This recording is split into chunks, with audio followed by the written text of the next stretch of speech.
Bonjour à tous.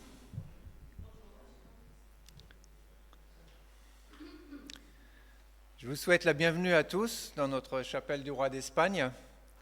Bienvenue à Yves Tarallo qui nous apporte le message ce matin et à Martine. Bienvenue aussi à Hugues.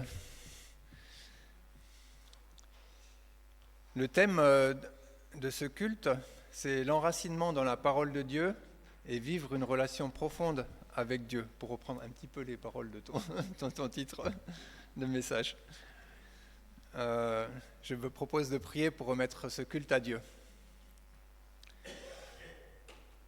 Seigneur, je te prie que tu disposes nos cœurs ce matin pour écouter ce que tu veux nous dire et que tu nous donnes la volonté et la force de le mettre ensuite en pratique, de mettre ensuite en pratique ce que nous avons entendu.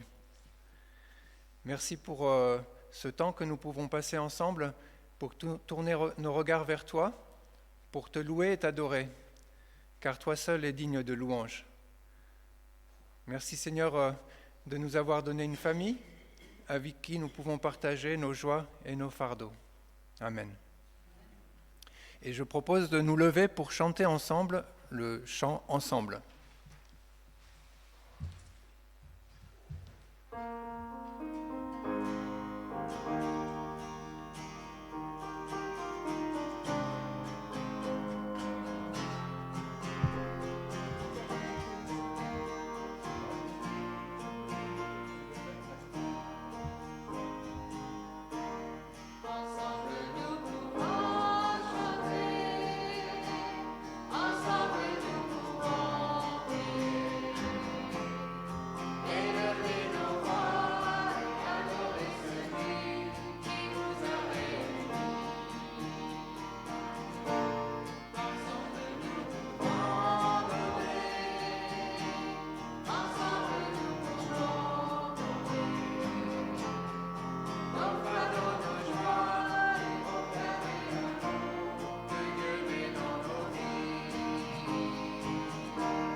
Merci, vous pouvez vous asseoir.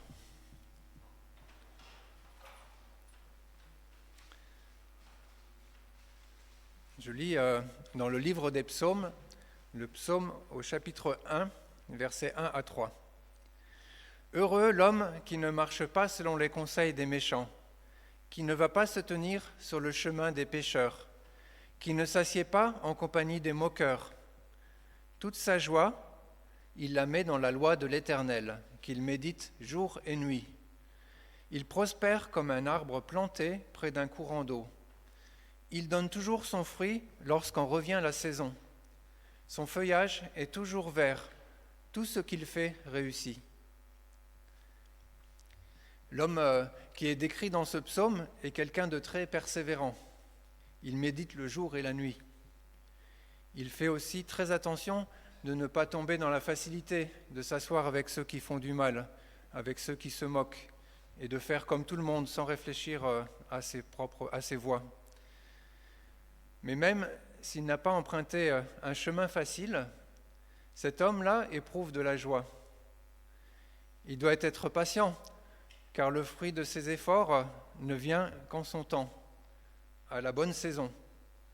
Mais quelle joie de voir enfin le fruit de son labeur, après un hiver difficile, le printemps où tout recommence à pousser et finalement l'été où les fruits viennent à maturité et où on peut les récolter. Il est récompensé de ses efforts. Et je continue dans la lecture de ce psaume au chapitre 1, les versets 4 à 6. « Tel n'est pas le cas des méchants. Ils sont pareils à la paille éparpillée par le vent. Aussi, lors du jugement, ils ne subsisteront pas, et nul pécheur ne tiendra au rassemblement des justes. Car l'Éternel veille sur la voie des justes, mais le sentier des méchants les mène à la ruine. Et nous avons besoin d'être rappelés que si nous ne nous attachons pas à la loi de Dieu, si nous n'aimons pas notre prochain ou si nous négligeons notre relation avec Dieu, cela nous conduit à la ruine. Et tout ce que nous faisons n'est que du vent. Et vient le jugement où tous nos actes seront jugés devant Dieu.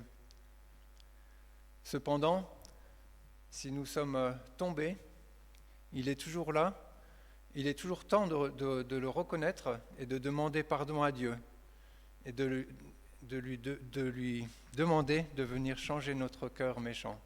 Et il est toujours là pour pardonner nos péchés. Je propose que nous passions un temps dans le silence pour demander pardon à Dieu pour nos péchés.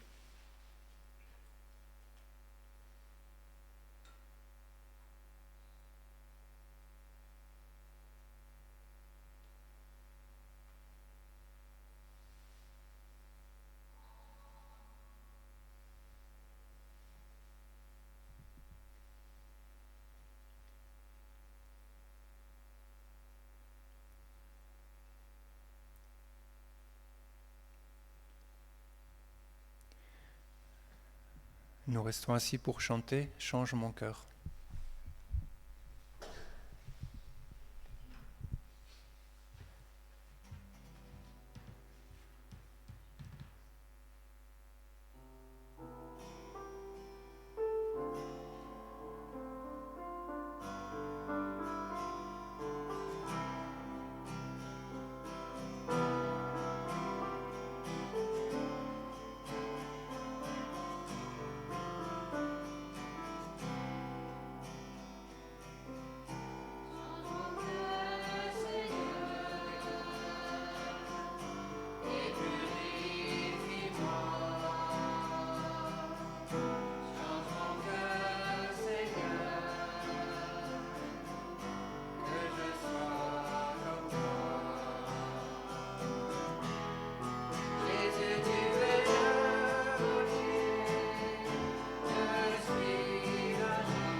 Amen. Je lis une parole de grâce dans le livre du prophète Ézéchiel. C'est plutôt une promesse que Dieu a faite à son peuple du temps de l'exil. C'est dans Ézéchiel, dans le livre du prophète Ézéchiel, au chapitre 36, verset 26. « Je vous donnerai un cœur nouveau, et je mettrai en vous un esprit nouveau. J'enlèverai de votre être votre cœur dur comme la pierre, et je vous donnerai un cœur de chair. » Et nous pouvons déjà vivre cette promesse aujourd'hui. Nous continuons par un temps de louange. Donc il y aura des chants entrecoupés par des lectures de la Bible, et aussi entre les chants, vous pouvez exprimer vos louanges à voix haute. Je relis dans le psaume chapitre 1, verset 2, « Toute sa joie, il la met dans la loi de l'Éternel, qu'il médite jour et nuit. » Et donc, levons-nous pour chanter « Merci pour ta parole ».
Il prospère comme un arbre planté près d'un courant d'eau. Il donne toujours son fruit lorsqu'en revient la saison. Son feuillage est toujours vert. Tout ce qu'il fait réussit. Nous chantons comme une biche.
dans nos cœurs par ton esprit. Viens changer nos cœurs si durs.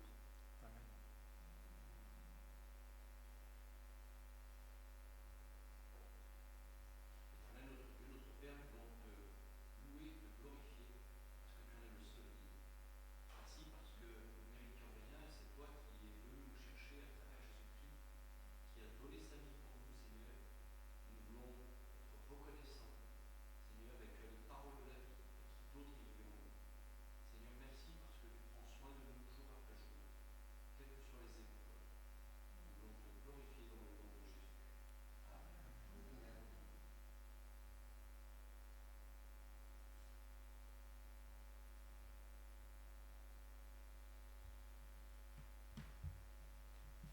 Nous chantons en Jésus seul.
Amen. Donc nous restons encore debout parce que nous voulons dire ensemble ce que nous croyons en tant que chrétiens. Et donc j'ai choisi le symbole des apôtres qui va s'afficher et nous allons le lire ensemble. Je crois en Dieu, le Père Tout-Puissant, Créateur du ciel et de la terre. Je crois en Jésus-Christ, son Fils unique, notre Seigneur, qui a été conçu du Saint-Esprit et qui est né de la Vierge Marie. Il a souffert sous Ponce Pilate, il a été crucifié et il est mort, il a été enseveli et il est descendu aux enfers. Le troisième jour, il est ressuscité des morts et il est monté au ciel, où il siège à la droite de Dieu, le Père Tout-Puissant. Il viendra de là pour juger les vivants et les morts. Je crois en l'Esprit Saint, je crois à la Sainte Église universelle, à la communion des saints et à la rémission des péchés. Je crois à la résurrection de la chair et à la vie éternelle. Amen. Et vous pouvez vous asseoir.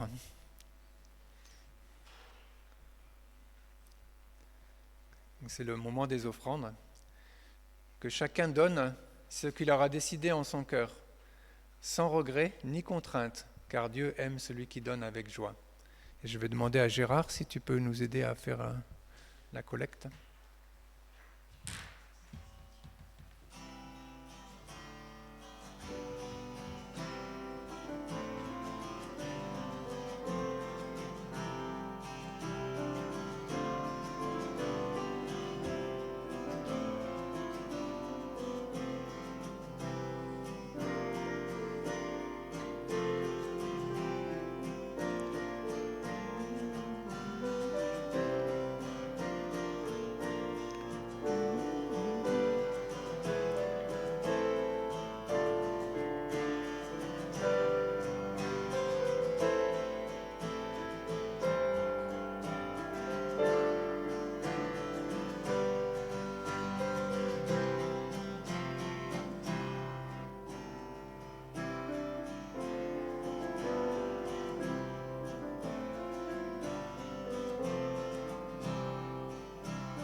Seigneur, nous voulons te remettre ces offrandes et que nous puissions les utiliser pour ta gloire, pour faire les choses que tu as prévues d'avance pour cette Église. Amen.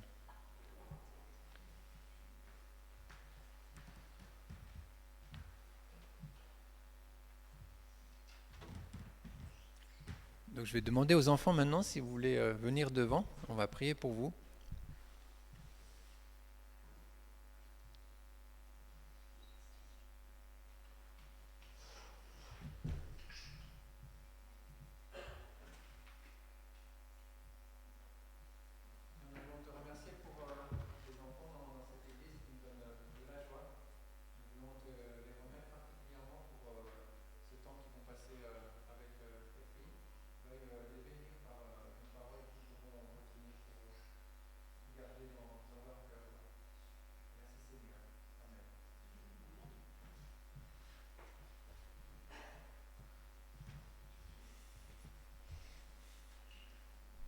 Et donc, je vais laisser la place à Yves Tarallo, qui nous apporte la prédication ce matin. Donc, le titre, c'est « Va en profondeur pour porter beaucoup de fruits ».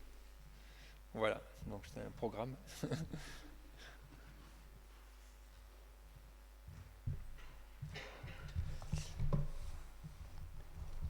Bonjour à tous. Je vous propose de prier avant de commencer. Seigneur notre Dieu, nous voulons te louer, te remercier pour ce temps mis à part pour toi. Nous voulons nous remettre à toi pour que tu ouvres nos cœurs, que tu ouvres notre esprit, Seigneur, pour entendre ce que tu as à nous dire ce matin, que nous soyons des instruments dans ta main, Seigneur, et que nous soyons vraiment à ton écoute pour comprendre quelle est ta volonté pour nous. Dans le nom de Jésus. Amen. Va en profondeur pour porter beaucoup de fruits. Alors je vais lire dans Jérémie, le chapitre 17, les versets 7 à 8. Et ces deux versets, en fait, ils vont courir tout au long du message ce matin. Béni soit l'homme qui fait confiance à l'Éternel et qui place son espérance en lui. Il ressemble à un arbre planté près de l'eau et qui étend ses racines vers le cours d'eau. Il ne s'aperçoit pas de la venue de la chaleur et son feuillage reste vert.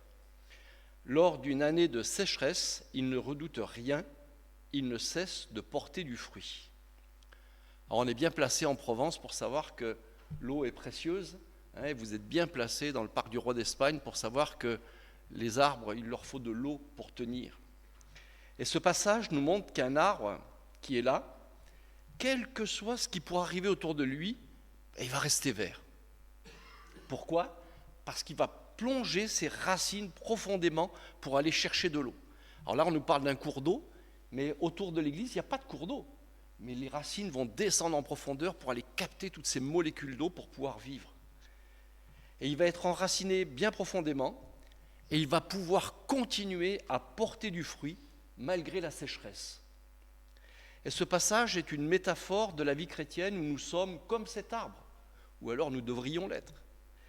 Notre force, notre vitalité, notre fécondité va dépendre de notre profondeur et de notre enracinement en Christ.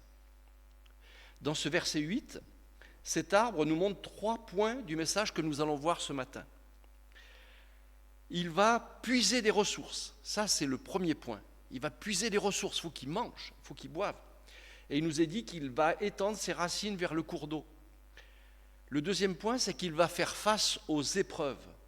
Et il nous est dit dans le texte qu'il ne s'aperçoit pas de la venue de la chaleur, son feuillage reste vert, et lors d'une année de sécheresse, il ne redoute rien. Et le troisième point, c'est qu'il est capable de porter du fruit parce qu'il ne cesse de porter du fruit. Et le thème de ce matin, c'est « Va en profondeur pour porter du fruit ».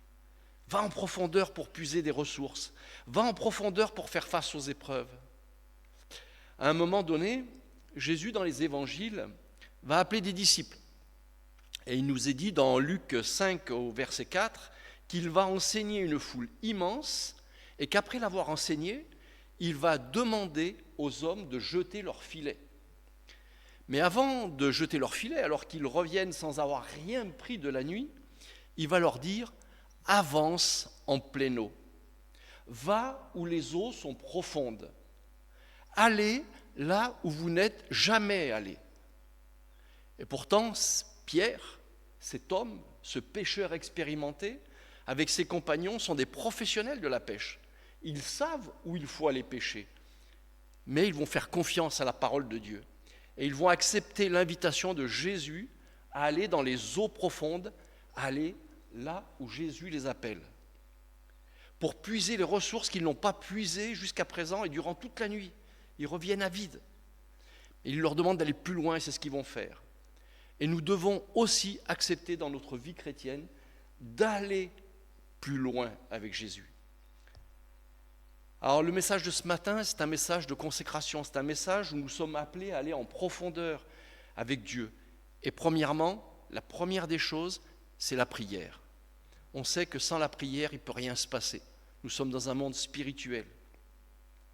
Et si les arbres et les racines sont pris par exemple ce matin, c'est parce que ces racines vont puiser de l'eau profondément. Et les racines, ça n'est pas quelque chose de visible. Et la vie de prière devrait être pareille. Alors autour de l'église, ça vous avez de la chance parce que vous les voyez en face de vous, il y a plein d'arbres. J'en vois aussi de l'autre côté. Et je les vois très près de l'édifice. Et un arbre, ça pèse très lourd. Et quand il tombe, ça fait des dégâts. Mais ces arbres-là, ils sont enracinés. Il peut y avoir le Mistral, ils ne bougent pas d'un iota. Et notre vie prière, elle doit être identique à ces racines qui sont invisibles. Alors oui, le dimanche matin, on peut louer Dieu, il faut louer Dieu à haute voix et merci parce que la prière communautaire est importante. Elle encourage et elle fortifie les autres. Et notre frère Hugues l'a dit tout à l'heure. Mais si notre vie de prière se contente uniquement de ce qui se passe le dimanche matin, on passe à côté de ce que Dieu prévoit pour notre vie. Jésus, dans Matthieu 6,6, va dire « Mais lorsque tu pries, entre dans ta chambre, va là dans le lieu secret, et ton Père qui est là, qui voit ça, te le rendra. » Nous devons cultiver une vie de prière, non pas qui est visible, non pas que nous ne pouvons tous entendre, mais cultiver une vie de prière profonde dans l'intimité de la présence de Dieu. On peut se rappeler de la parabole du publicain et du collecteur d'impôts. Le pharisien qui est là, fait de belles prières ouvertement, tout le monde les entend. Et pourtant, cet homme ne va pas être justifié. C'est le collecteur d'impôts qui prie dans son cœur et qui va exprimer son désir profond à l'intérieur de lui. Lui va être justifié.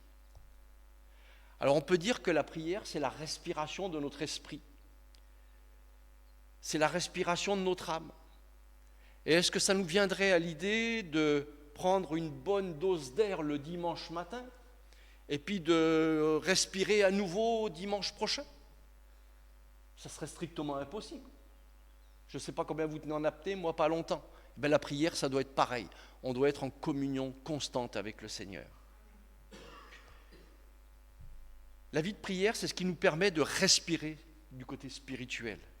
Ça n'est pas quelque chose de visible, mais parce que c'est caché comme les racines, parce que ça se passe dans le plus grand des secrets avec Dieu, dans l'intimité de la présence de Dieu, nous respirons avec Dieu, ensemble, pour pouvoir vivre. Alors les racines, vous savez, c'est pas très attrayant. Je ne sais pas si quand vous dépotez des fleurs ou un arbre, il y a plein de racines partout, c'est pas forcément attirant par rapport à ce qu'il y a au-dessus, avec des belles fleurs ou des beaux fruits. Eh bien, des fois, la vie de prière, c'est un peu pareil. La vie de prière, c'est pas quelque chose qui nous donne envie instantanément. Je ne sais pas pour vous, mais personnellement, quand je communique avec Dieu, là je fais des travaux chez moi à l'extérieur, toute la journée je communique avec Dieu, mais ce n'est pas le même moment où on doit rentrer dans sa chambre et avoir cette intimité avec Dieu. Et lorsqu'on parle de vie de prière, ce n'est pas facile. Si on se dit on va prier, oui, faire une prière courte, on le fait, mais prier, rentrer dans la présence de Dieu, ça c'est beaucoup plus difficile. Et je ne vous connais pas tous, je ne sais pas comment vous faites, mais ça ne me regarde pas. Mais il y a une personne que je connais dans cette assistance. C'est mon frère Hugues. Il a une discipline au niveau de la prière que je n'ai pas. Et c'est un modèle pour moi. Parce qu'il a son petit carnet, il marque tous les sujets. Et il passe beaucoup de temps dans la présence de Dieu. Et pour moi, c'est vraiment un exemple. Mais j'ai de la peine parce que c'est contraire à ma chair. La chair, elle a envie d'autre chose. Et pourtant, la vie de prière, c'est essentiel. La vie de prière, c'est vraiment notre respiration. Et notre chair, elle a des désirs contraires à ceux de Dieu. Et d'ailleurs, les disciples en ont fait l'expérience dans le jardin de Gethsémane, puisque Jésus va leur dire « Mais vous n'avez pas pu prier ou veiller 1 heure avec moi. » Donc, c'est quelque chose, il faut lutter pour cela. Et lorsqu'on dit à notre chair « On va prier pendant 1 heure », c'est difficile, on n'a pas envie. C'est quelque chose qui n'est ni agréable ni facile, humainement parlant, alors que notre esprit, lui, a des désirs dans ce sens.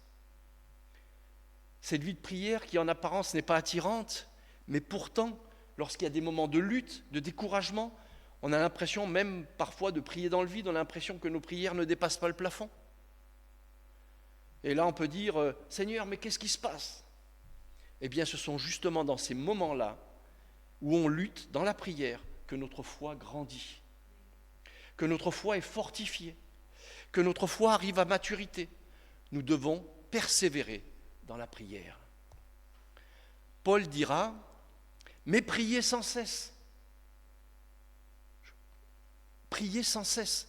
Il y a des moments de forte intimité avec Dieu, mais dans la vie de tous les jours, priez sans cesse. Non pas que nous devons être des moines et être exclus de la société et prier 24 heures sur 24, on n'est pas appelé à ça, ou peut-être que vous l'êtes. Mais il nous faut être toujours dans l'attitude de prière.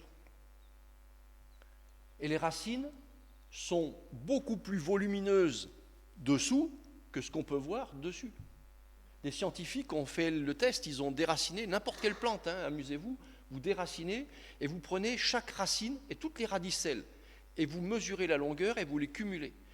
Même sur un petit pot de fleurs, c'est presque 1 kilomètre de racines. Les racines sont profondes à l'intérieur de la terre. La vie de l'arbre est plus importante sous terre que ce que l'on voit physiquement au-dessus de la terre. Et notre vie de prière devrait ressembler à cela. Et lorsqu'on voit un chrétien, ce qu'on voit devrait d'abord nous montrer son intimité et sa profondeur avec Dieu, au travers du caractère qu'il renvoie, mais aussi au travers du service qu'il renvoie. On est censé voir, non pas une apparence de piété, mais on est censé voir la profondeur de sa vie spirituelle. Jésus passait du temps, beaucoup de temps dans la prière. Et il a passé toute une nuit à prier pour choisir ses disciples. Il aurait pu le faire instantanément comme ça, mais il a passé toute une nuit avant de prendre sa décision. Et lorsque sa renommée grandissait, des foules entières venaient à lui. Et s'il lui arrivait de se retirer pour prier, alors que des gens désiraient le contact, la prière, qu'il impose les mains, que les malades soient guéris, lui, il n'hésitait pas à se retirer dans son lieu de prière, tout seul. Jésus était un homme de prière et il a enseigné ses disciples sur la prière. Et il nous enseigne également sur la prière. Et il est dit que Jésus priait en tout temps. Alors si lui le faisait, nous devons le faire également. Et la prière, ça n'est pas une option, c'est une nécessité, c'est l'oxygène de nos vies. Enlever l'oxygène, on tombe. En profondeur dans la prière, mais aussi en profondeur dans la parole pour puiser des ressources. Les racines vont absorber l'eau et les nutriments sous terre et tout ce qu'elles vont trouver comme nourriture pour nourrir l'arbre entier. Et nous avons une nourriture spirituelle que nous ne devons pas négliger. Et Jésus, lorsqu'il va être tenté par le diable, va dire « Mais l'homme ne vivra pas de pain seulement, mais de toute parole qui sort de la bouche de Dieu. » Que fait-il ?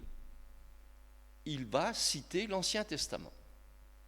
Et la parole de Dieu est une nourriture spirituelle, la parole de Dieu est vitale, de la même manière qu'il nous paraît insensé de retenir sa respiration, il est complètement insensé de ne pas manger. Alors si on est appelé à jeûner pendant un certain temps pour un sujet particulier, c'est le Seigneur qui appelle. Mais le jeûne a ses limites. Vous ne prenez pas d'eau, au bout d'une semaine, même pas 3 jours, 3-4 jours, sans eau, capote.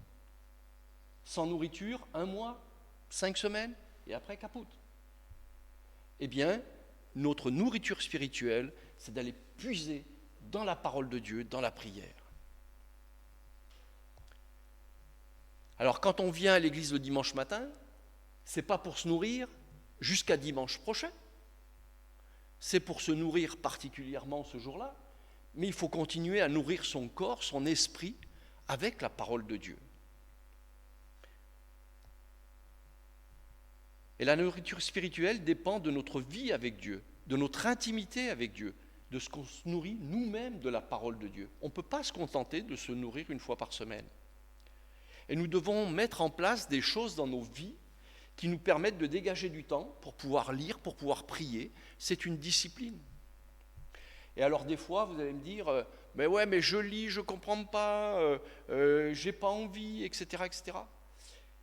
Mais personne n'a dit que c'était facile. C'est de la discipline. Et rien que le mot discipline fait voir que ça n'est pas facile. Alors on voit des arbres parfois qui ont très peu de racines. Et à la moindre tempête, ça peut être à la télé, mais ça, vous êtes bien placé dans les calanques, il y a des arbres, pof, le moindre vent, ils peuvent être petits, ils peuvent être gros, pof, ils tombent.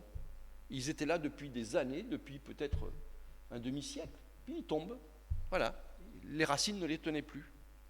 Et ici, dans le sud, c'est génial parce qu'on a des arbres qui poussent droit, on les voit, ils poussent à peu près droit. Et dans les calanques, là, vous en avez, ils poussent penchés comme ça. Et même, ils sont accrochés à des rochers. On se demande même où ils vont chercher. Mais c'est parce que les racines sont allées chercher derrière le rocher. Ils vont rentrer en profondeur. Et c'est ça qui va leur permettre de s'enraciner. Et quoi qu'il se passe dans leur vie, ils tiennent droit. Alors, il y a les épreuves de la vie. Et ce matin encore, j'ai été interpellé par un figuier qui pousse à côté de chez moi dans un espace vert. Les jardiniers se sont amusés à le ratatiner. À chaque fois qu'il pointait la tête, il coupait. Il poussait, il coupait. Et je me disais, mais pourquoi il ne le laisse pas pousser, ce pauvre figuier? Aujourd'hui, il fait à peu près 1,50 m et il a ramifié de partout. Vous savez, il a ramifié dessous, mais il a fait plein de branches partout. Ça fait un massif là qui fait au moins 3 mètres carrés. Donc du coup, les jardiniers ne le touchent plus. Mais lui, je peux vous dire qu'il est sacrément enraciné. Il a des combats de la vie. Mais ses racines sont allées profondes. Et ça permet de maintenir et de résister aux événements. La parole de Dieu nous donne une stabilité spirituelle et émotionnelle pour rester ferme et inébranlable contre les épreuves, contre les fausses doctrines. Dans Éphésiens 4, Paul va dire que nous devons tous parvenir à l'unité de la foi, de la connaissance du Fils de Dieu, à la maturité de l'âge adulte, à la mesure de la stature parfaite de Christ. Ainsi, nous ne serons plus de petits enfants, ballottés et emportés par tout vent de doctrine, par la ruse des hommes et leur habileté dans les manœuvres d'égarement. Dans ce que nous sommes confrontés à des difficultés, à des épreuves et à des tentations. Tout le monde vit ça. Et on a un frère qui le vit encore plus que quiconque aujourd'hui dans cette pièce. Mais il reste ancré, enraciné en Christ. L'importance que nous avons de la parole de Dieu, comme Jésus, lorsqu'il a été dans le désert. Qu'est-ce qu'il a répondu, Jésus, quand il venait de sortir de 40 jours de jeûne, c'est la limite pour le corps physique. Donc il est allé au bout de ce jeûne. Et quand le diable est venu le tenter, il a dit quoi? Il a dit, il est écrit. Il va être stable, il va pouvoir résister. Il n'a pas dit, Dieu m'a dit. Vous savez, des fois on entend des chrétiens dire, Dieu m'a dit, Dieu m'a parlé. Non, Jésus va citer la parole, il est écrit. Et il cite la parole. Et là, le diable, il est arrêté. Il est stoppé dans son élan. La parole de Dieu est essentielle pour notre stabilité. La parole de Dieu est essentielle pour notre stabilité. Tout comme pour les édifices que fabriquent les hommes. Comme la nature, il y a les racines qui vont. Si on prend la tour la plus haute du monde, c'est le Burj Khalifa dans les Émirats Arabes Unis. L'homme, vous savez, dans sa splendeur de vouloir monter au ciel, Babel Bis, ils font une tour, la plus haute du monde actuellement, qui fait 828 mètres de haut. 828 mètres de haut, j'ai de la peine à imaginer. Elle fait 200 étages. Eh bien, pour que cette tour, elle tienne, surtout que dessous, c'est du sable, c'est pas comme de la roche, eh bien, ils ont fait des fondations. Et ces fondations, elles font 50 mètres de profondeur. 50 mètres de profondeur. Pour vous imaginer, vous connaissez Marseille, vous allez au pied de la tour, le Grand Pavois, merci. Vous allez autour du Grand Pavois et vous regardez. Les racines de la tour équivalent à la hauteur du Grand Pavois, avec des pieux d'1,50 m. C'est colossal. Quand vous regardez un palmier poussé dans le désert ou à Marseille, c'est ces grands palmiers là qui font plusieurs dizaines de mètres de haut. Les scientifiques disent qu'il y a autant de racines en profondeur que l'arbre est en dessus. Si l'arbre fait 30 mètres, il y a 30 mètres de racines. La croissance spirituelle est un processus comme une plante, comme un arbre qui pousse. Un arbre ne pousse pas du jour au lendemain, prend du temps. Et des fois, on peut le comprendre, on est découragé. Tu sais, je lis, mais je ne vois pas de changement dans ma vie. Je lis, je prie, mais je ne vois pas de changement dans ma vie. Mais quand on regarde la nature autour de nous, on ne voit pas le changement radicalement. Tout à l'heure, il a été prié pour merci pour le printemps, la vie qui revient. Mais ça met du temps. On croyait que ça allait arriver il y a 15 jours, et non, là, les feuilles commencent à sortir. Ça prend du temps. Et quoi qu'il se passe, il faut continuer à se nourrir par la prière, par la lecture. Quand on dit à un enfant, et je pense qu'on est bien placé dans la pièce, mange, il faut que tu prennes de la bonne nourriture pour grandir. Et l'enfant, il peut vous dire, oui, mais moi je ne me vois pas grandir. Mais quand on est avec ses propres enfants, on ne les voit pas grandir. C'est avec les amis qu'on les voit grandir. Ou quand quelqu'un vient de l'extérieur, il dit, oh dis donc, qu'est-ce qu'il a grandi? Mais il grandit petit à petit. Alors, il y a une variété de bambou chinois. Vous le plantez, au bout de la première année, il ne s'est strictement rien passé. À la fin de la deuxième année, il ne s'est rien passé. Troisième, quatrième année, il ne s'est rien passé. C'est uniquement au bout de la 5e année qu'il commence à grandir. Et vous savez combien il grandit? 1 mètre par jour. En un mois, il fait 30 mètres. Vous allez en Duse, il y en a plein. 30 mètres de haut. Qu'est-ce qu'il a fait? Il y avait un problème avec la plante? Pas du tout. Seulement, pendant 5 ans, il a préparé ses racines pour s'enraciner profondément. Parce que quand on pousse d'1 mètre par jour, s'il y a du vent, il faut que ça tienne. Et ces bambous-là, ils tiennent très bien. Notre vie spirituelle devrait refléter le même système. Même si on ne voit rien en apparence, il faut continuer à s'enraciner, à grandir en profondeur avec Dieu. Parce que Dieu est capable de me faire grandir après. Et quand vous lisez des autobiographies de certains missionnaires, certains évangélistes, ils vous disent qu'ils sont préparés pendant un certain temps, il ne s'est rien passé, et après Dieu les a utilisés, ça a été le feu.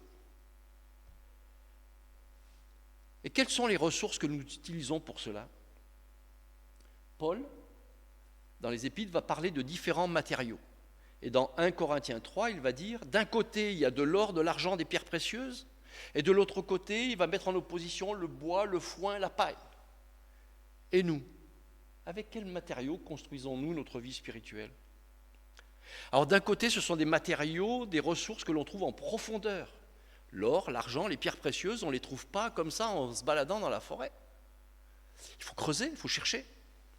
Et puis de l'autre côté, la paille, le foin, eh bien, ça se trouve à hauteur de la terre, mais c'est très fragile, ça peut prendre feu, ça peut être détruit en une fraction de seconde.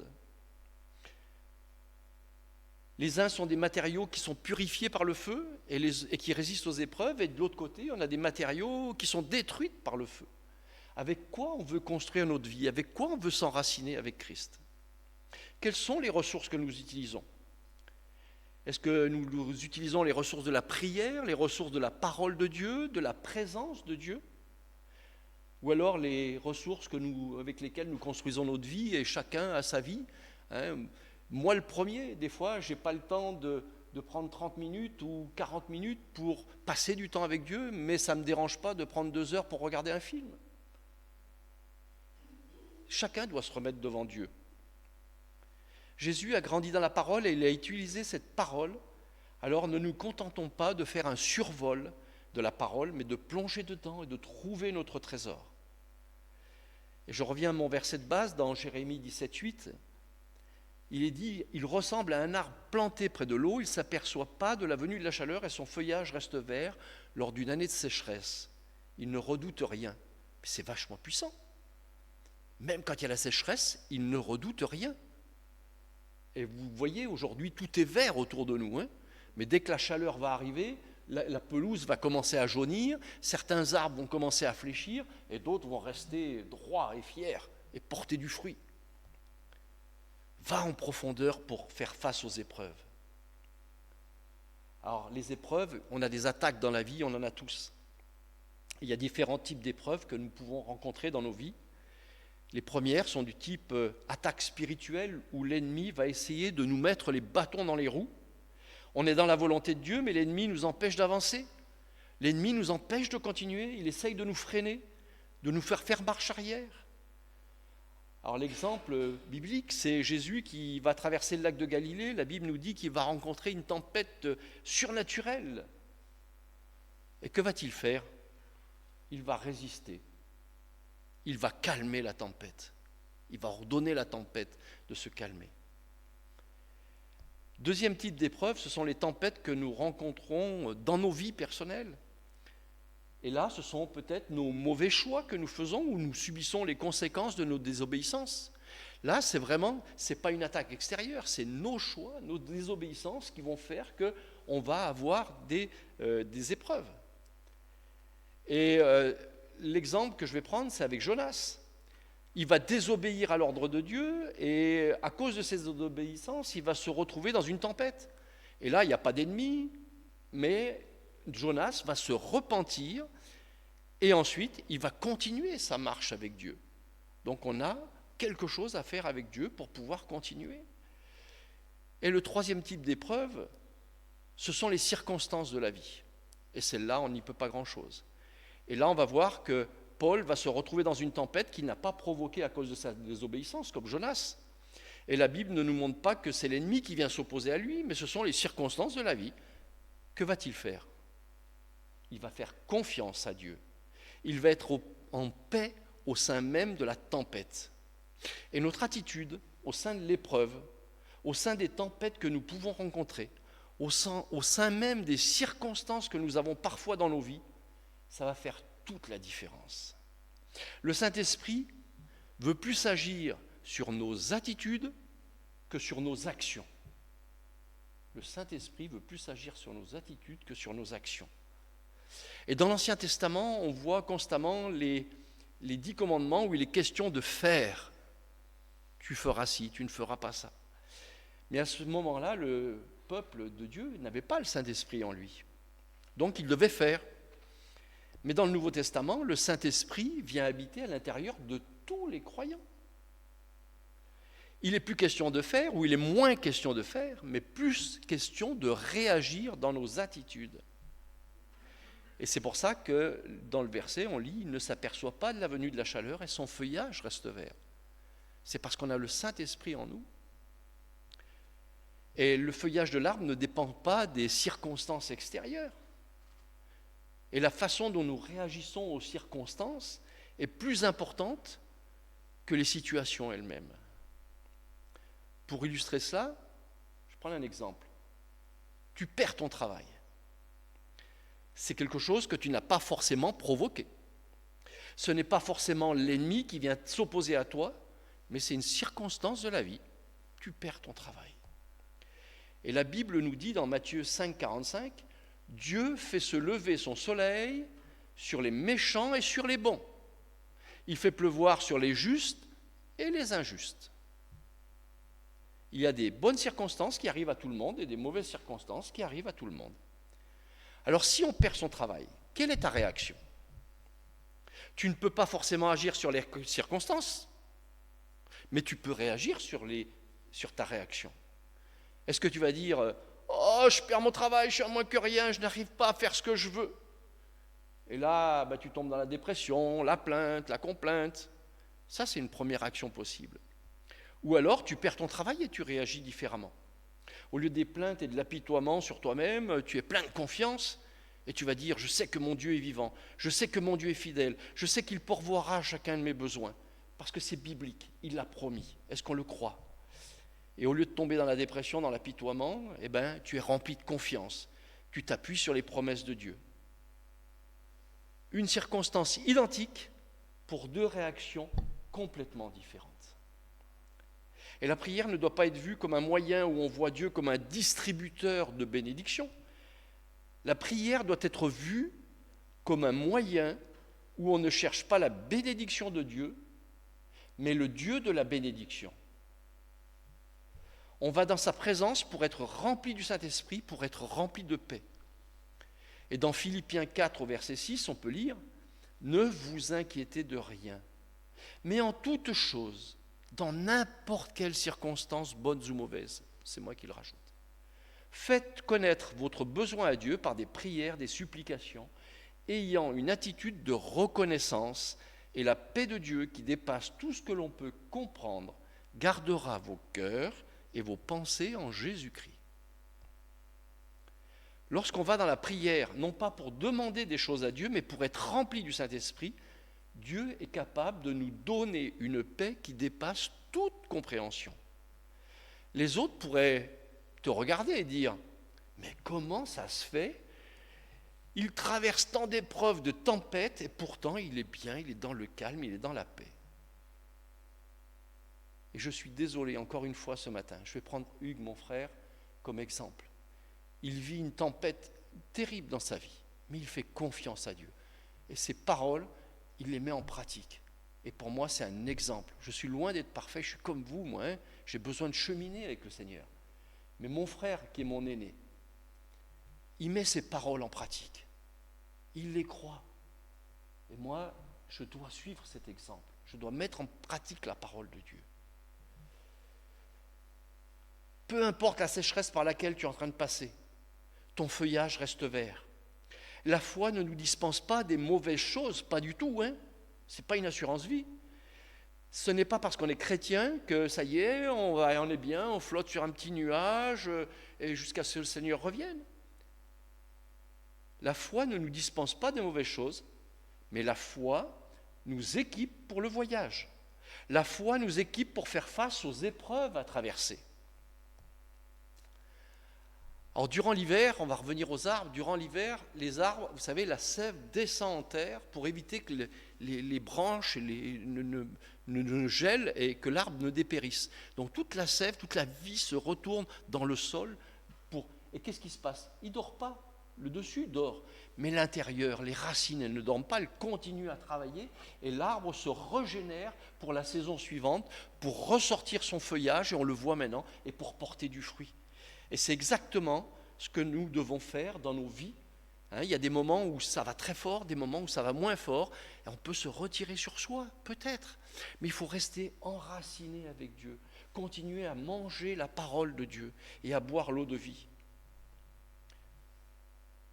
Alors est-ce que Dieu ne permettrait pas certaines mauvaises circonstances, certaines sécheresses pour que nous puissions continuer à grandir avec lui? Même si Dieu ne calme pas le chaos qui est dans notre vie autour de nous, il peut apaiser le chaos qui atteint notre intérieur. Et toujours dans Jérémie 17,8, il ressemble à un arbre planté près de l'eau et il ne cesse de porter du fruit. Et dans Galates 35,22, vous savez, on parle des 9 facettes de l'esprit. L'amour, la joie, la paix, la patience, la bonté, la bienveillance, la foi, la douceur, la maîtrise de soi. C'est les 9 facettes de l'esprit. Le fruit de l'esprit serait une manifestation du caractère de Christ dans la vie d'un chrétien. C'est le résultat d'une vie connectée à Christ, d'une vie enracinée à Christ. Le fruit ne se développe pas par l'effort. On ne peut rien faire pour porter ou produire le fruit de l'esprit à l'intérieur de nous, à l'intérieur d'un chrétien. Pas du tout. On peut toujours aller voir un arbre et lui dire « porte du fruit ». Moi, j'ai mes arbres, voilà, j'ai quelques fruitiers et ils sont en fleurs.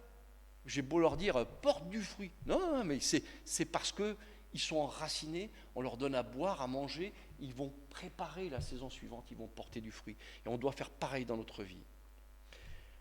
Le fruit du Saint-Esprit, ce n'est pas le fruit de nos efforts. Jésus va dire à ses disciples dans Matthieu 4, 17, « Suivez-moi et je vous ferai de vous des pêcheurs d'hommes. » La mission des disciples était d'être au contact de Jésus et la mission de Jésus était de faire d'eux des pêcheurs d'hommes.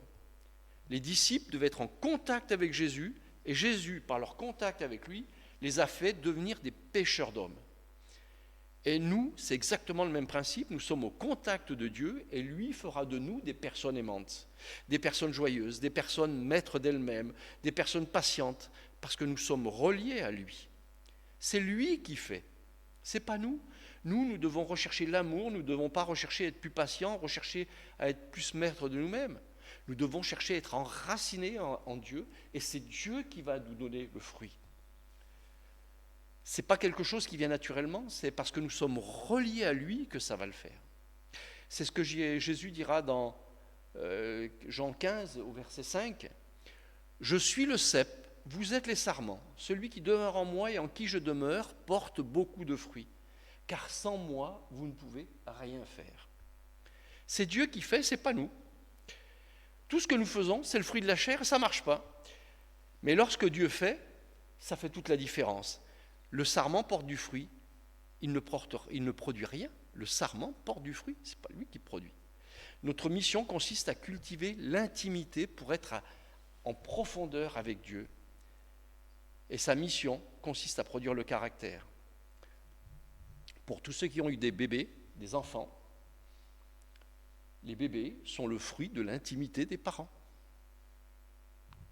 Ils ne viennent pas par la suite de l'imposition des mains, ils sont le fruit de l'intimité des parents. Le fruit du Saint-Esprit, c'est le résultat de l'intimité que l'on a avec Dieu.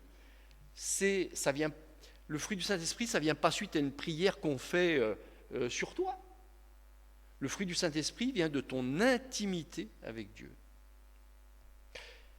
Et les fruits que le Seigneur nous donne de porter, ils ne sont pas pour l'arbre. Les fruits que porte l'arbre ne sont pas pour l'arbre. Ils sont pour ceux qui sont autour de l'arbre. Les fruits que nous allons porter par notre enracinement en Dieu ne sont pas pour nous, ils sont pour tous ceux qui nous entourent. Pour notre pour nos amis, nos familles, nos collègues, notre Église.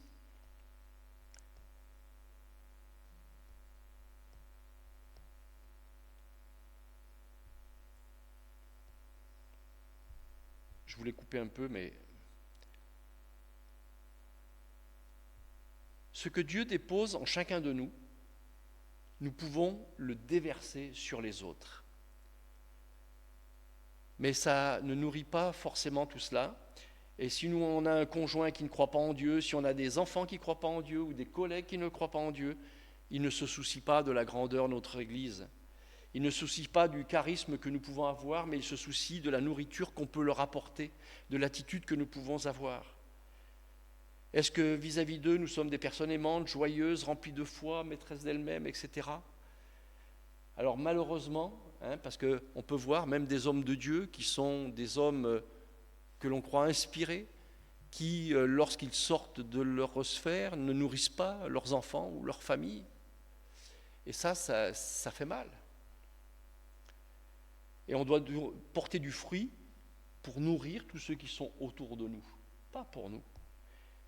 Mais les fruits, ça prend du temps pour arriver à maturité. J'ai planté des radis, la petite graine, il faut 3 semaines pour que le radis arrive à maturité. Il y en a qui ont planté des noyaux d'avocat. C'est un peu plus gros, mais c'est le même processus. Il faut 10 à 15 ans pour que l'arbre arrive à maturité et porte du fruit. 3 semaines, 15 ans. On n'est pas tous égaux là-dessus. On doit regarder à Christ et on doit lui demander de nous enraciner encore plus profondément en lui pour porter du fruit. Plus nous nous soumettons au Saint-Esprit dans les moments de stress, plus le Saint-Esprit va cultiver le fruit de la patience. Plus nous nous soumettons au Saint-Esprit dans les moments de peur, plus le fruit de la foi va se développer. Et Dieu va nous donner des opportunités pour que l'on porte du fruit. Dans Jérémie 17,7, je reviens à mon verset, il est affiché, non ? Donc, béni soit l'homme qui fait confiance à l'Éternel et qui place son espérance en lui.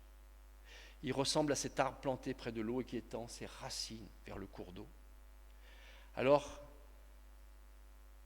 pour avoir en fait des racines profondes et une croissance solide, je voudrais terminer avec le verset de Ésaïe 37, chapitre 37, verset 31, où il est dit « Les rescapés de la communauté de Juda, ceux qui seront restés, plongeront de nouvelles racines vers le bas et porteront du fruit vers le haut. » L'enracinement est important et vital, parce qu'un arbre a besoin de racines profondes pour se nourrir, pour se stabiliser, pour grandir et pour porter du fruit. Et nous avons besoin également d'être profondément enracinés en Dieu pour un seul et unique objectif, c'est porter du fruit et être stable face aux épreuves. La croissance vers le haut dépend de notre enracinement. La croissance vers le haut dépend de la profondeur vers le bas. Et des fois, on dit à Dieu, « Seigneur, je veux grandir avec toi, que ma croissance spirituelle prenne une ampleur. » D'accord, c'est une belle chose, mais va en profondeur avec Dieu. Ce passage nous dit que nous plongerons vers de nouvelles racines, vers le bas, et nous porterons du fruit vers le haut. Et la croissance spirituelle dépend d'une chose, c'est de notre profondeur avec Dieu. Amen. Je propose de terminer par la prière. Oui Seigneur, nous voulons nous remettre à toi parce que notre vie avec toi est une longue marche. Nous avons tous à apprendre, moi le premier Seigneur. Chaque jour nous devons nous remettre à toi, puiser dans la terre, ses ressources, puiser dans ta parole, dans tout ce que tu as à nous apprendre Seigneur, pour que nous soyons plus ancrés en toi, que nous ayons cette vision spirituelle et non charnelle Seigneur, que tu sois notre soutien, que tu sois notre lumière, Seigneur, et que tout ce que nous faisons puisse te rendre honneur et gloire, et que nous soyons aussi une lumière pour ceux qui nous entourent, Seigneur, que nous puissions leur faire voir qu'avec toi, nous traversons également des épreuves, mais que notre relation avec toi nous rend différents, parce que c'est toi qui nous as rendus différents, ce n'est pas nos efforts, Seigneur. Et cela, c'est par notre enracinement en toi. Et nous voulons te demander de nous visiter particulièrement ce jour et de nous donner une vision nouvelle de notre relation avec toi, dans le nom de Jésus. Amen.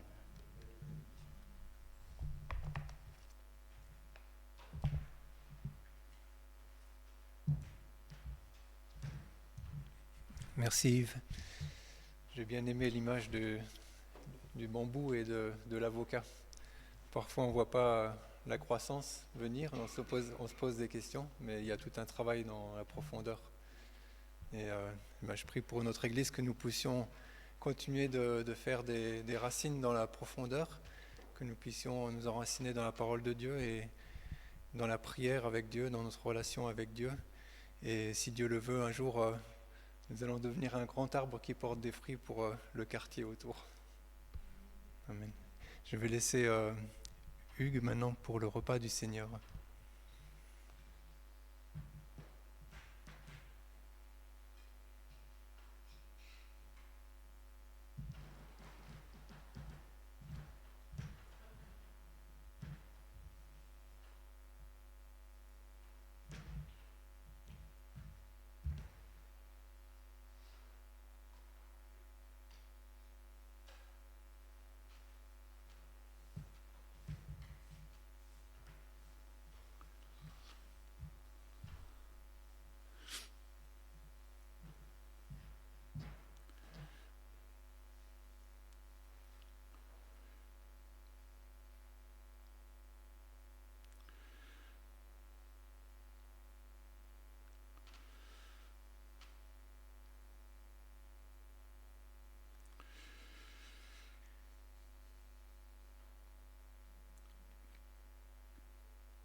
Merci Yves pour la prédication. Je n'avais pas prévu de venir ce matin parce que j'étais très fatigué et je vous remercie infiniment pour vos prières. Mais quand je me suis réveillé, le Seigneur a levé la fatigue et afin que je pouvais venir. Je n'ai pas pris des engagements et en tant que pasteur, je suis reconnaissant envers le Seigneur pour ce ministère qu'il m'a accordé. Je suis reconnaissant que les saints que vous êtes, vous m'avez porté dans vos prières, vos pensées. Effectivement, c'est une tempête qui me frappe. Je ne connais pas l'issue, si ma femme va vivre ou elle va mourir. Mais effectivement, je suis en paix qui surpasse mes circonstances. Et je loue le Seigneur que cette grâce n'était pas vaine dans ma vie et que pourrait être un encouragement pour vous aussi.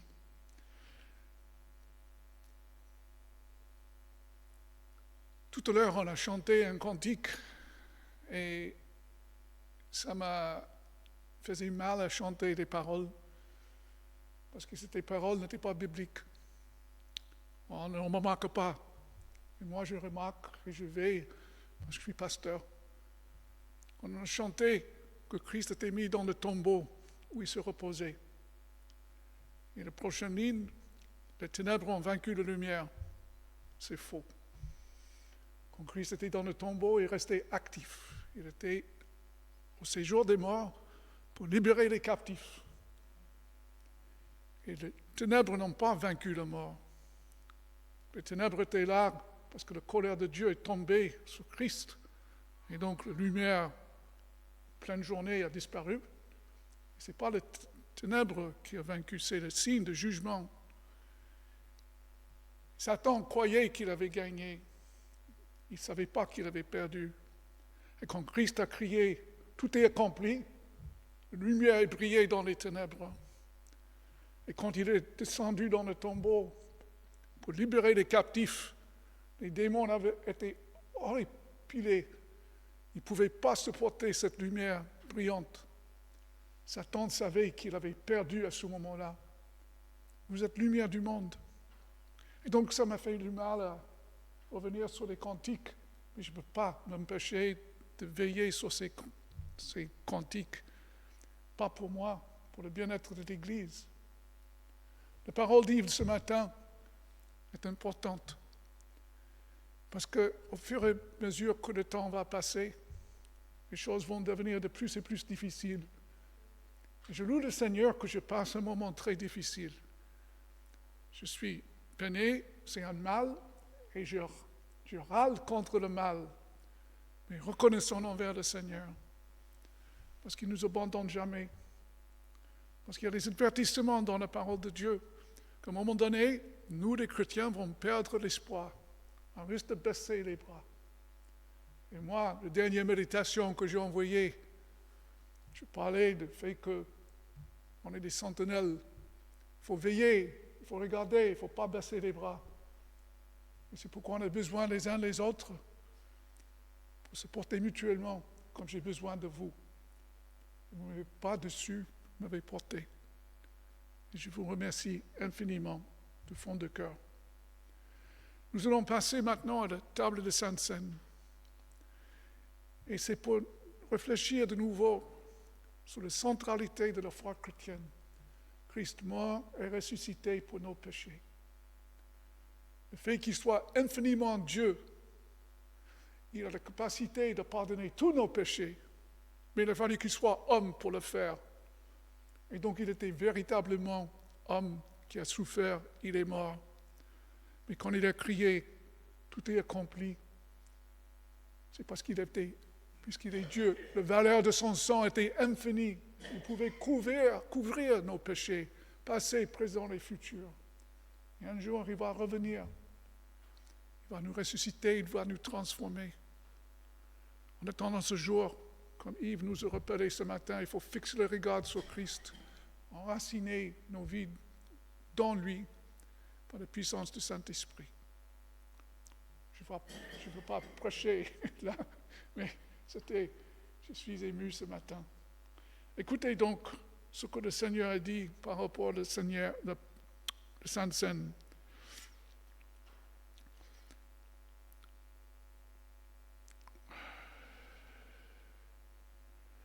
Quand moi j'ai reçu du Seigneur ce que je vous ai transmis, le Seigneur Jésus, dans la nuit où fut livré, prit du pain. Et après avoir rendu grâce, le rompit et dit, ceci est mon corps qui est pour vous. Faites ceci en mémoire de moi. De même, après avoir soupé, il a pris la coupe et dit, cette coupe est la nouvelle alliance en mon sang. Faites ceci en mémoire de moi. Toutes les fois que vous en boirez, car toutes les fois que vous mangez ce pain et que vous buvez cette coupe, vous annoncez la mort du Seigneur jusqu'à ce qu'il vienne. C'est pourquoi celui qui mangera le pain et boira la coupe du Seigneur indignement sera coupable envers le corps et le sang du Seigneur. Que chacun donc s'examine soi-même et qu'ainsi il mange du pain et boive de la coupe. Je vous invite à la prière. Seigneur, merci que tu nous laisses des symboles réels de réalité spirituelle, invisible. Et ce matin, après avoir buvé de l'eau, de la parole, nous allons maintenant, nous rappelons que nous mangeons ton corps et nous buvons ton sang, symboliquement, parce que c'est toi qui nous donnes la vie. Et nos racines sont profondément enracinées en toi, parce que c'est toi notre gloire, c'est toi notre vie, et on ne peut rien faire sans toi. Et Seigneur, nous voulons te concentrer ce matin sur ta mort et ta résurrection, sans lequel il n'y aurait pas de pardon de péché. Alors dans un instant, on va partager le pain en mémoire de toi. Seigneur, nous te prions afin qu'on puisse le faire avec une attitude de révérence envers toi, même que nous ne sommes pas dignes en nous-mêmes, mais c'est toi qui nous invites et que tu nous as purifiés. Et donc ce n'est pas la foi que nous allons manger, parce qu'on n'est pas parfait en nous-mêmes, mais on n'est pas fait en toi. Et nous allons prendre la coupe en mémoire de ton sang versé, ton sang précieux qui a effacé nos péchés. Seigneur, accorde-nous d'avoir cet esprit ce matin pour s'examiner nous-mêmes, pour qu'on puisse dire, oui, je crois que tu es mort et ressuscité pour moi, Seigneur. C'est pourquoi je prends le pain et le vin. en ton nom et pour ta gloire et notre sanctification. Amen. Je vais présider là et je vous demande de rester assis.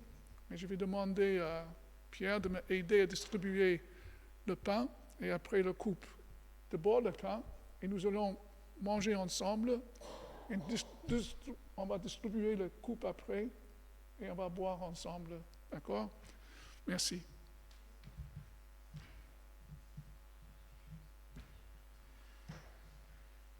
La nuit où Christ fut livré, il a pris du pain. Après avoir rendu grâce, il a rempli en disant: ceci est mon corps qui est donné pour vous. Faites ceci en mémoire de moi. Chaque fois que vous mangez ce pain, vous le faites en mémoire de Christ. Le pain va être distribué et vous pouvez le manger ensemble après.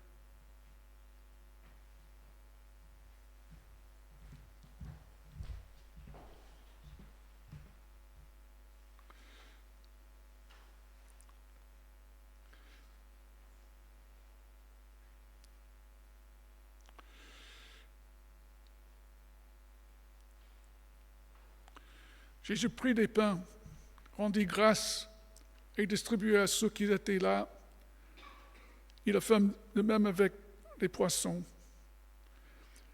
Il a dit: ramassez les morceaux qui restent afin que rien ne se perde. Ça remplit 12 paniers. Donc il y a ici le parabole, il lui fait manger 5000 personnes. Et là, il y a le pain qui reste. En autre terme, c'est un symbole du corps de Christ qui est universellement disponible pour tous les gens de ce monde qui confessent Jésus-Christ. Et donc nous sommes privilégiés de partager ce matin ce repas avec les saints dans le monde entier. Parce que depuis le petit matin jusqu'au coucher du soleil, pendant 24 heures, le peuple de Dieu lève les mains vers le Seigneur, ils intercèdent, ils louent le Seigneur, parce que le corps de Christ est un et indivisible. Et nous sommes reconnaissants pour cette réalité.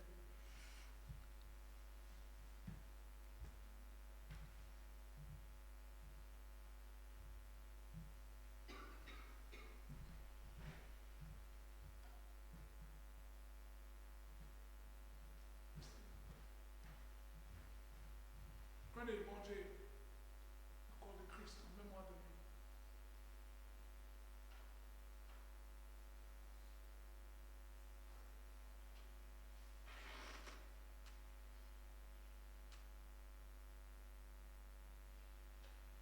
Seigneur, merci pour ton corps qui est donné comme nourriture pour nous.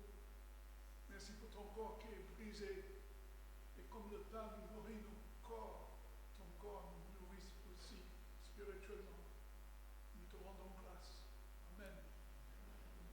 De même manière, après avoir soupé, il a pris la coupe. Et après le remercier, il a dit: cette coupe est une alliance en mon sang, une alliance éternelle. Buvez-en tous en mémoire de moi. Chaque fois que vous buvez cette coupe, vous le faites en mémoire de Christ, mort et ressuscité. Ce breuvage est un vrai breuvage, son sang est un vrai breuvage. Faites ça en mémoire de Christ. Parce que sans le versement de sang, il n'y a pas de pardon de péché. De nouveau, vous allez recevoir la coupe, vous attendez, on va le boire ensemble. Au milieu, c'est du vin et autour, c'est le jus de raisin.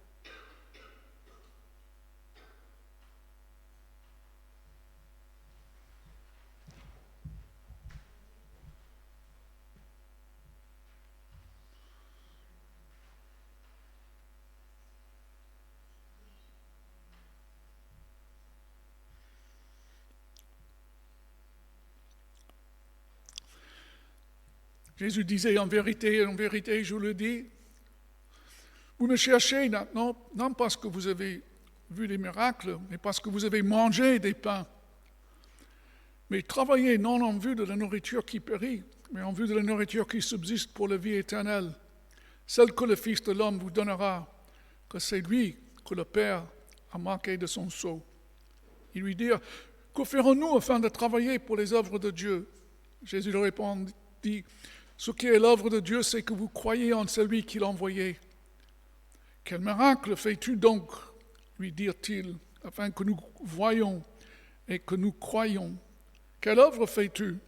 Nos pères ont mangé le main dans le désert, selon ce qu'il écrit, il est donné à manger le pain venu du ciel. Jésus leur dit, en vérité, je vous le dis, ce n'est pas Moïse qui vous a donné le pain venu du ciel, mais mon Père vous donne le vrai pain venu du ciel. Car le pain de Dieu, c'est celui qui descend du ciel et qui donne sa vie. Ils lui dirent, Seigneur, donne-nous toujours ce pain. Jésus lui a dit, moi je suis le pain de vie. Celui qui vient à moi n'aura jamais faim. Celui qui croit à moi n'aura jamais soif. Mais je vous l'ai dit, vous m'avez vu et vous ne croyez pas. Tout ce que le Père me donne viendra à moi, et je ne jetterai point dehors celui qui vient à moi. Car je suis descendu du ciel pour faire non ma volonté, mais la volonté de celui qui m'a envoyé. Voici la volonté de ceux qui m'ont envoyé, que je ne perds rien de tout ce qu'il m'a donné, mais qu'il le ressuscite au dernier jour. Voici les promesses de Dieu représentées par la Sainte Seine.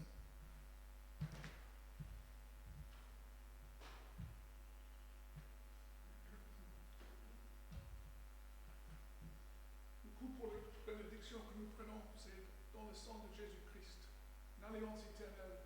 Mouvez en mémoire de cela.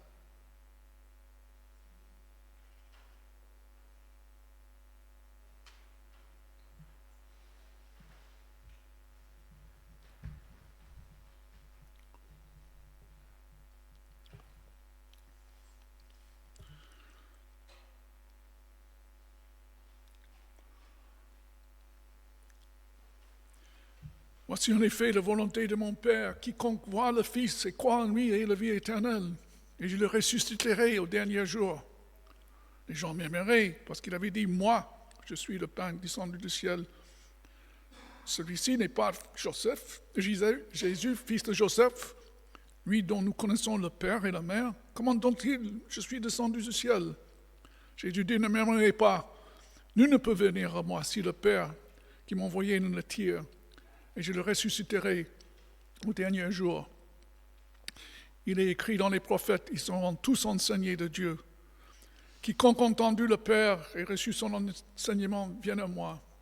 Ce n'est que personne n'ait vu le Père, sinon celui qui vient de Dieu. Lui a vu le Père.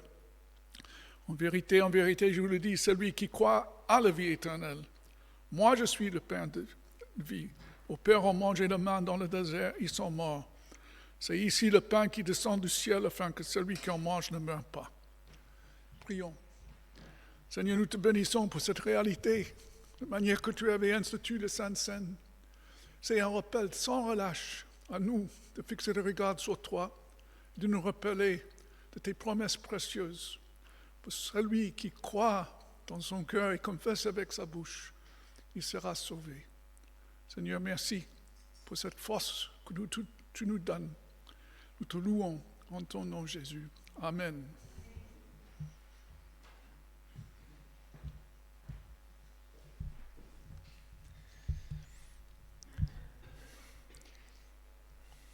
C'est le temps de l'intercession maintenant.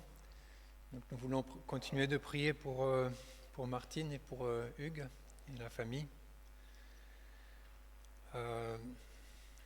Nous avons un sujet de louange. Nous avons Gérard Brandgoran qui a réussi à revenir parmi nous.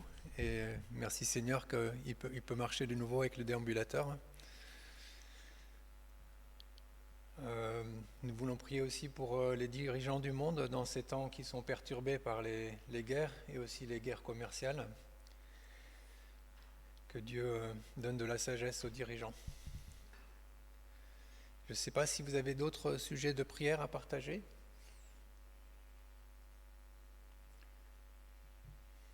Sinon, donc, je propose que nous prions ensemble. Chacun peut partager aussi, prier à haute voix, ou au moins dans votre cœur.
Seigneur, nous voulons te... ouais.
Et Seigneur, je veux te remercier pour les encouragements qu'on a pu recevoir ce matin de persévérer dans notre foi, persévérer dans notre relation avec toi, persévérer dans la lecture de ta parole. Merci de faire que nous puissions nous enraciner encore plus en toi. Je veux te remercier aussi pour tes réponses aux prières. Merci d'avoir répondu à notre prière pour que Gérard puisse revenir parmi nous ce matin. Merci parce qu'il peut marcher avec le déambulateur. Nous voulons te remettre aussi, Seigneur, les autorités de ce monde. Tu connais toutes choses, tu vois toutes ces guerres et nous voulons te prier que tu donnes de la sagesse à ceux qui sont nos dirigeants pour prendre les bonnes décisions. Nous voulons te prier pour la paix.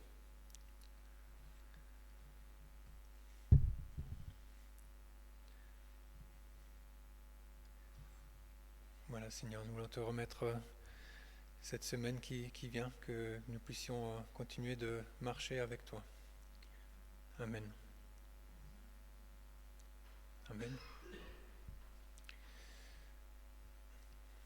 Je vais faire les annonces avant la fin du culte parce que ça fait partie de la vie de l'Église. Mardi soir à 20h, nous avons l'étude biblique animée par Michael Bénat. Donc nous avons redémarré un nouveau livre. Nous étudions le livre de Jacques. Donc l'étude biblique se passe en ligne. Si vous ne recevez pas le mail avec le lien, vous pouvez venir me voir et je peux vous faire suivre le lien pour pouvoir participer à la réunion. Dimanche prochain, le culte à 10h30 et c'est Michael Bénat qui dirigera le culte. Et nous aurons aussi la visite d'un ambassadeur du projet d'évangélisation sur Marseille avec le concert de Dan Luyten le 29 juin prochain. Donc il y aura une personne qui viendra présenter le projet pour que nous puissions prier pour ce projet et voir comment nous pouvons participer également.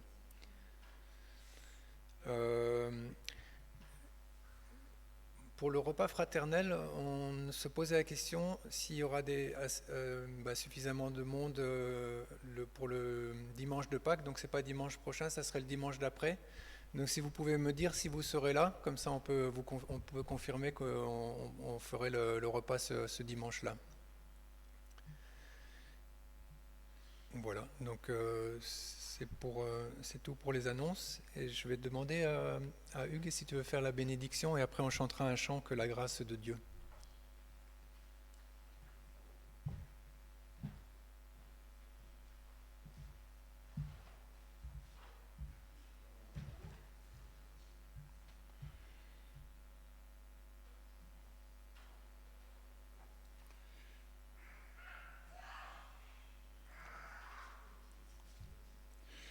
Écoutez cette exhortation. Vous êtes ressuscités avec le Christ. Cherchez les choses d'en haut, où le Christ est assis à la droite de Dieu.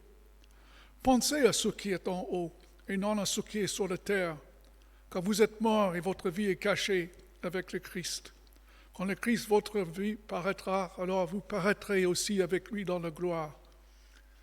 Je vous invite à vous lever pour recevoir la bénédiction du Seigneur. Que la grâce de notre Seigneur Jésus-Christ, que l'amour de Dieu le Père et la communion et communication du Saint-Esprit soient avec vous tous maintenant et à jamais. Amen. Bon dimanche.